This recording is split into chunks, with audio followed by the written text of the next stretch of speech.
সদৌ ছাত্ৰ সন্থাৰ আহ্বান মৰ্মে আৰু 30 জনগোষ্ঠীয় সংগঠনৰ উদ্যোগত আজি আমি সদৌ দক্ষিণ শালমাৰা মানকাছাৰ জিলা ছাত্ৰ সন্থাই অসম চৰকাৰে যি কাজ অৱলম্বন কৰিছে অসমত এই কাৰ বিৰুদ্ধে আমি বিক্ষোভ কাৰ্যসূচী ৰূপায়ণ কৰিছোঁ। এই ক্ষেত্ৰত অসম পুলিচে আমাক বাধা দিছে, কিন্তু অসম পুলিচৰ বাধা আমি কেতিয়াও নামানো। এটা কথা কি, আজি অসমীয়া জাতিক ধ্বংস কৰাৰ কাৰণে অসমৰ ইতিহাসত সৰ্বকালৰ সৰ্বশ্ৰেষ্ঠ অযোগ্য মুখ্যমন্ত্ৰী দুগৰাকী হ'ল হেমন্ত বিশ্ব শৰ্মা আৰু সৰ্বানন্দ সোণোৱাল থকাৰ কাৰণে আজি অসমত বলবৎ হৈছে। আজি অসমীয়া জাতিক ধ্বংস কৰিছে হেমন্ত বিশ্ব শৰ্মা, আৰু হেমন্ত বিশ্ব শৰ্মা মুখ্যমন্ত্ৰী হৈ থকা অৱস্থাত ছাত্ৰ আজি ৰাজপথত। হেমন্তৰ লাজ নাই, লাজ থকা দৰকাৰ আছিল। আজি আপোনালোকৰ সংবাদ মাধ্যমৰ যোগেদি আমি এটা কথা বিচাৰিছোঁ, নাগৰিকত্ব সংশোধনী আইন যিমান দিনলৈকে অসমৰ পৰা বাতিল কৰা নহয়, আমাৰ ৰাজপথৰ আন্দোলন আৰু আদালতৰ যুঁজ আমাৰ সমানে চলি থাকিব।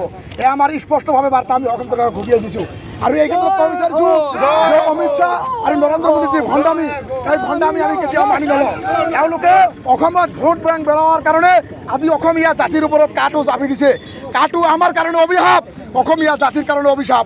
আমি এতিয়াই সকীয়াই দিছোঁ অসম চৰকাৰক, অতি সোনকালে বাতিল কৰিব লাগিব, নহ'লে কিন্তু সদৌ অসম ছাত্ৰ সন্থাই বহি নাথাকে। সদৌ অসম ছাত্ৰ সন্থাৰ গাত বিন্দু পৰিমাণ তেজ থকালৈকে আমি ৰাজপথত আন্দোলন কৰিয়ে থাকিম, আমাৰ আদালতৰ যুঁজ চলিয়েই থাকিব। আৰু এটা স্পষ্ট বাৰ্তা আপোনালোকৰ সংবাদ মাধ্যমৰ যোগেদি আমি অসম চৰকাৰক সকীয়াই দিব বিচাৰিছোঁ যে আজি অসম চৰকাৰৰ কাৰণে ছাত্ৰ ছাত্ৰী আজি ৰাজপথত ওলাই আহিব লগা হৈছে।